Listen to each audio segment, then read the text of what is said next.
So, as we've seen this play in cities, liberal Democrat run cities across the country, it is no different than what's going to happen here in Boston.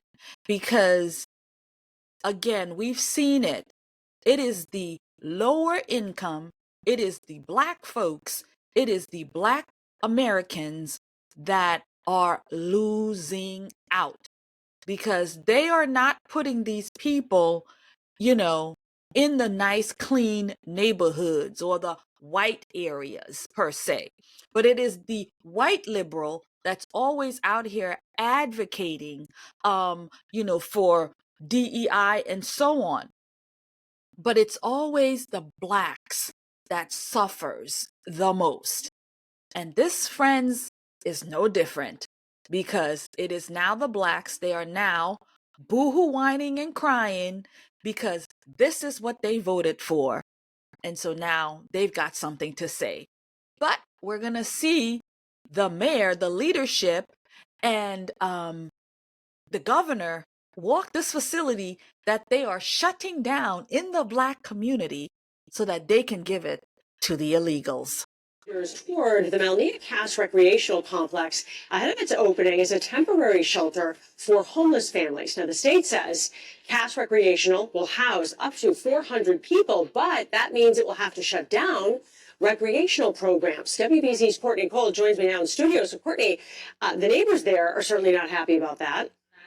Because it impacts the neighborhood for sure. That community center is vital because it gives kids a safe place for play and that they can take part in team sports. But for now, that's going to be off limits. Police are keeping the protesters out of the center. You're getting a look at it here. Inside, though, Governor Healy, Boston Mayor Michelle Wu, and other lawmakers examined the shelter, which is set to open today. Now, the state says this facility will give homeless families a safe place to sleep and eat, but they'll also be able to get work visas while they're there. The governor says she realizes this is a burden on the community, but she says her administration will help. Committed that DCR will expend additional resources on important upgrades to infrastructure for this building, something that the community deserves, and we are going to make happen.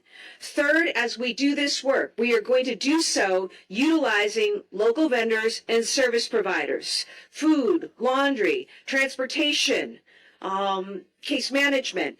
It's very, very important for the success of this. Seen that, heard that, good. Black and Negro, African American, Blacks, Boston. Did you pick up what your governor was laying down? In a nutshell, the governor, your governor, stated that, well, I'll paraphrase at this point. You better get on board. Like it, don't like it, it's happening. You better get on board because these people are going to be taken care of. We're going to give them whatever they need. And we're going to take away from you your community resource for your kids where they can come, where little JoJo and little Momo can come around and play basketball, run track, do whatever to keep them off the streets. We're going to take away that resource and your kids is going to be out here becoming, again, young scholars. Doing what? Robbing and stealing. And being a menace to society. That is the future of your kids because your governor and your mayor is taking away resources from you to give to illegal immigrants, illegal aliens. This is what you voted for. This is what you voted for. Just like New York residents, just like Chicago residents, just like DC residents, and now Boston residents, they're going to boohoo, whine, cry, and protest. Let's see it. Yeah, that's right. So actually, moments ago, a bus full of migrants did arrive here at the center. A few of them got off, but then someone who works here at the complex did tell them to get back in. And it seems that they drove around the building. So the state expects that 75 individuals will be arriving today. Some of them are children, around 20 of them. And of course, just being here today, we saw some protesters not being happy about this plan. You see, they do work for the people. Nobody wants what you actually.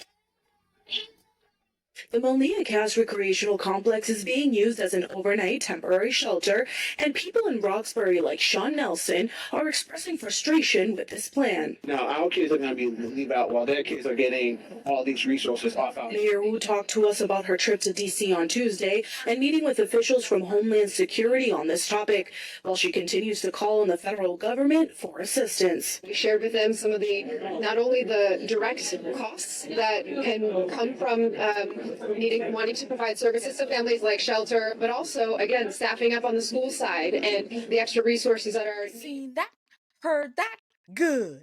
You should be happy about this plan. You should be happy that your resources from your own children are being taken away. You should be happy about your recreation center being taken away. You should get on board with what's happening. In the long run, it'll be good for you. It'll be good for you. It'll be good for you. What? Black folks, this is what you got. This is what you get. This is what you voted for. Yeah, they're going to close down your place and they're going to give it to people who are not citizens of the country. Because you are a sanctuary city. And your mayor and your governor, they done told you, you'd better get on board, because it's happening. Unbelievable what people are going through. And I mean, not just the blacks in these communities, but the migrants themselves. This is a terrible situation where they're tracking all the way out here to come to this sort of setup. I mean, it's inhumane. And that is on the Democrat side. What they're doing is inhumane. These people are not asylum seekers. That means they are not at war in their country. They are not politically persecuted in their country. They just want to leave. And I get it, for better opportunities, of course. But this is crazy. This is just not feasible. Everybody can't come. Everybody can't come. We've got so many people from so many countries pouring in. Everybody can't come.